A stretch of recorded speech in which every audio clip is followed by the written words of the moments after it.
नमस्कार मित्रों, मेरे स्पिरिचुअल चैनल पर आप सभी लोगों का हार्दिक अभिनंदन। मित्रों, आज मैं आप लोगों को नारद भक्ति सूत्र के अंतर्गत सूत्र नंबर 18 के बारे में बताने वाले, तो इसको ध्यान से सुनिए मित्रों।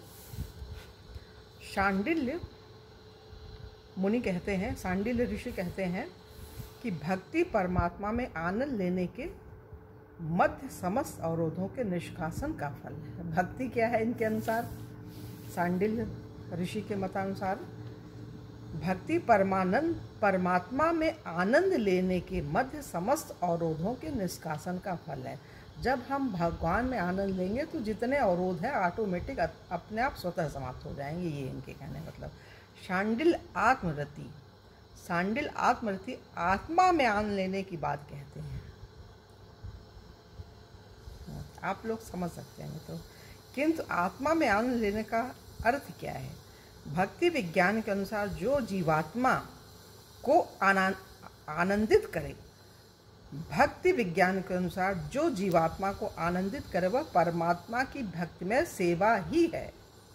शील प्रभुपाद भक्ति रसामृत सिंधु में पृष्ठ 288 पे टिप्पणी करते हैं। वो लिखते हैं, भगवान के यश का प्रवर्तन करने में संलग्न भक्तगण एवं आत्मज्ञानीगण अपने हृदयों में सदैव आनंद परिपूर्ण भगवत प्रेम धारण किए रहते हैं।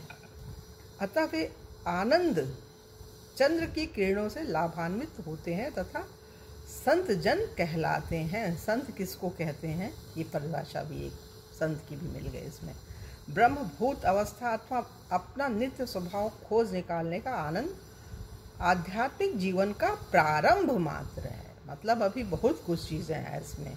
ये सिर्फ 18वां सूत्र है। 84 सूत्र होते होते भक्ति की पराकाष्ठा मिल जाएगी लोगों को, पता चल जाए कि भक्ति वस्तुतः है क्या चीज़।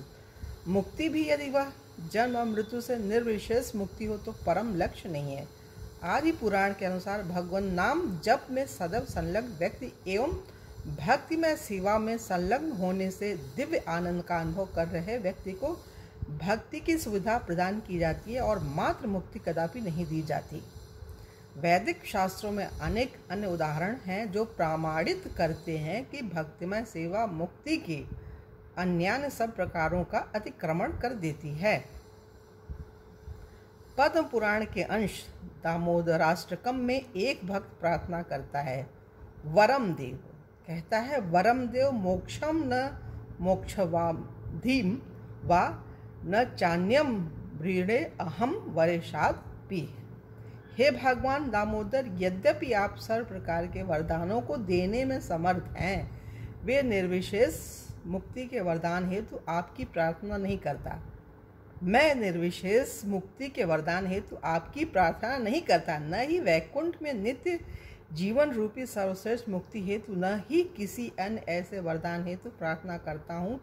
हे प्रभु, मैं तो बस यही चाहता हूँ कि वृंदावन में बाल गोपाल का आपका यह रूप सदा मेरे हृदय में प्रकाशित रहे। ये भक्त बोल रहा है, क्योंकि इसके सिवा किसी अन्य वरदान का मेरे लिए उपयोग ही क्या है। ये दामोदराष्टकम में ये चीज़ बताई गई। कोई अध्यात्मवादी शुद्ध भक्तों से भक्तिमय सेवा की कृति सुनने से पूर्व निर्विशेष अनुभव में आत्मरति की चाह कर सकता है। उदाहरण के लिए चतुष्कुमार एवं शुकदेव गोस्वामी सभी ब्रह्मज्ञानी थे, किंतु वे परम पुरुषोत्तम भगवान के प्रति कभी आपराधिक नहीं थे। जैसे ही कुमारों तथा शुकदेव का शुद्ध कृष्ण भावनामृत से परिचय हुआ, उन्होंने तुरंत अपनी निर्विशेष धारणाएं त्याग दी एवं वे भगवान की भक्तिमय सेवा करने को व्यग्र हो गए। भगवान चैतन्य महाप्रभु ने घोषणा की थी कि मायावादी भगवान के प्रति घोर अपराधी हैं तथा उनका संग नहीं करना चाहिए। मायावादी विश्व का एक विशिष्ट उदाहरण उनके द्वारा इस सूत्र के आत्मरति शब्द की व्यवस्था में है। मायावादी दावा करते हैं कि पूर्व 2 सूत्रों में वर्णित पूजा एवं कृष्ण कथा का तात्पर्य व्यक्ति को भगवान के व्यक्तित्व से परे आत्मा तक पहुंचाना है। यह निर्विशेषवादी की भक्ति के प्रति समयोपयुक्त मानसिकता है। वह भगवान का पूजन करेगा, उसकी लीला सुनेगा, परंतु अंततः भगवान के व्यक्तित्व को नकारने के उद्देश्य से वह भ्रमवत सोचता है कि उसका ध्यान उसे इस अनुभव तक पहुंचाएगा कि वही सर्वव्यापी ब्रह्म है, मैं ही सब कुछ हूँ। किंतु यदि जैसा कि मायावादी दावा करते हैं मैं भगवान हूँ, जानना परमानंद है, तो वह आनंद अभी तक क्यों खोया रहा? यदि वास्तव में मेरा परिचय सर्वव्यापी भगवान से सब प्रकार से एक होना है, तो वह परिचय आवृत कैसे हो? वह परिचय आवृत कैसे हो गया था? परम आत्मा को किस शक्ति ने आवृत कर दिया? सत्य यह है कि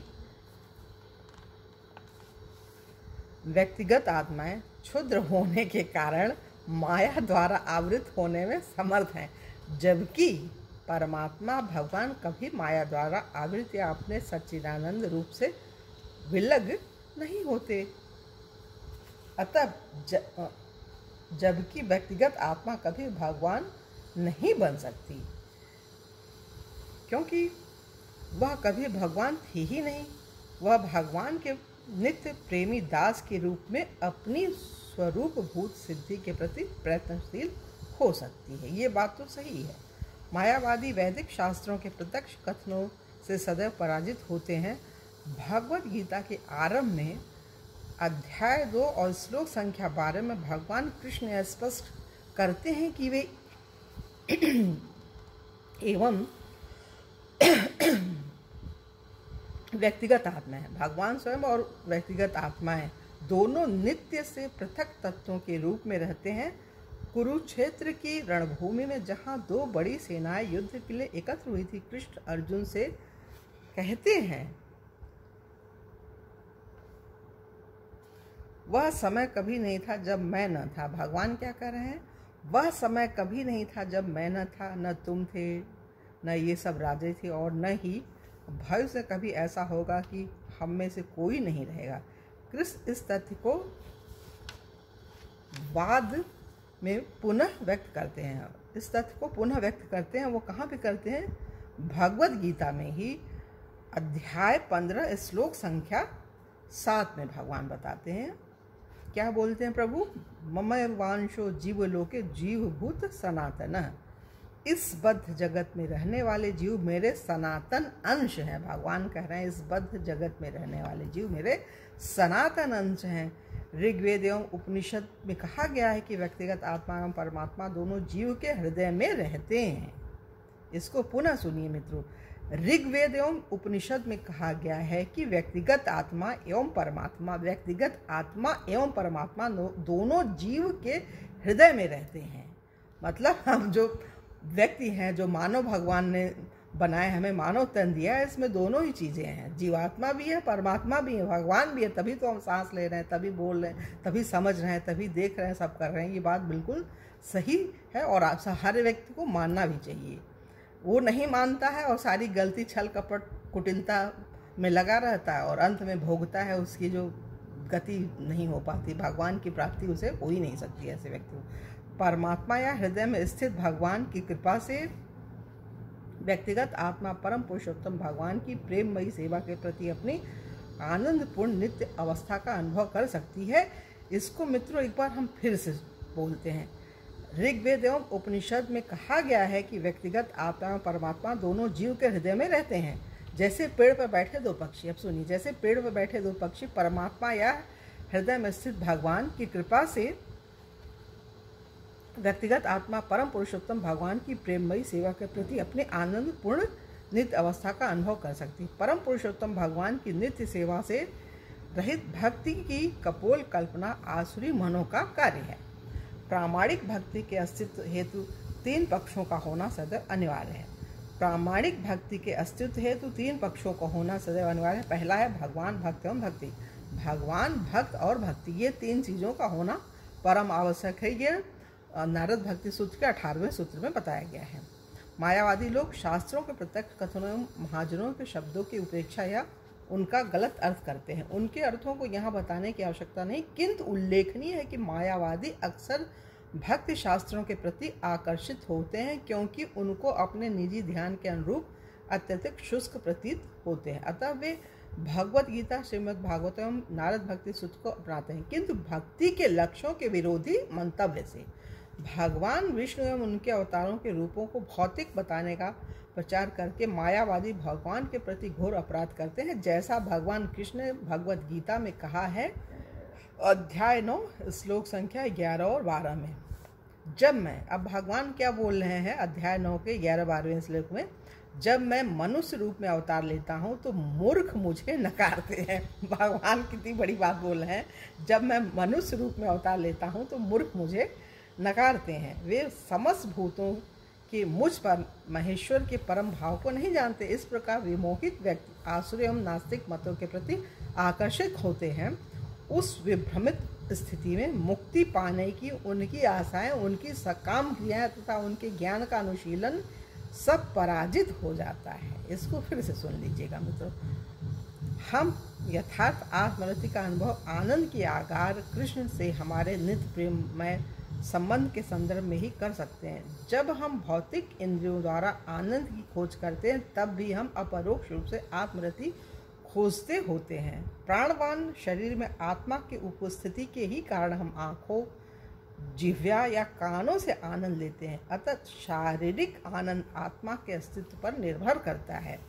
तदुपरांत आत्मा का आनंद परमात्मा पर निर्भर है। आत्मा का आनंद परमात्मा पर निर्भर है और परमात्मा भगवान के व्यक्तित्व के आदि रूप श्री कृष्ण का एक अंश है। परमात्मा भगवान के व्यक्तित्व के आदि रूप श्री कृष्ण का एक अंश है। ये बहुत बड़ी चीज़ है, ये समझने वाली बात है। परमात्मा भगवान के व्यक्तित्व के आदि रूप श्री कृष्ण का एक अंश मात्र है। परमात्मा, आत्मा और परमात्मा दोनों रह रहे हैं इस शरीर में, लेकिन वो भगवान कृष्ण तो वो अद्भुत हैं, अनोखे हैं। सारी शक्तियाँ उनमें, एक अंश मात्र से परमात्मा बना के भगवान ने जीवात्मा और परमात्मा का मिलन कराया है शरीर में। और वो भी कोई समझ पाता है कि भगवान हमारे अंदर ही हैं, हमें गलत नहीं करना है, ये चीज़ है। अतः सब परिस्थितियों में हम कृष्ण के साथ आनंदपूर्ण संबंध का ही अन्वेषण कर रहे हैं। आत्मरति का वास्तविक अर्थ परमात्मा कृष्ण की सेवा एवं प्रेम की संतुष्टि है। मित्रों, यहाँ पे ये 18वां अध्याय पूरा हो रहा है।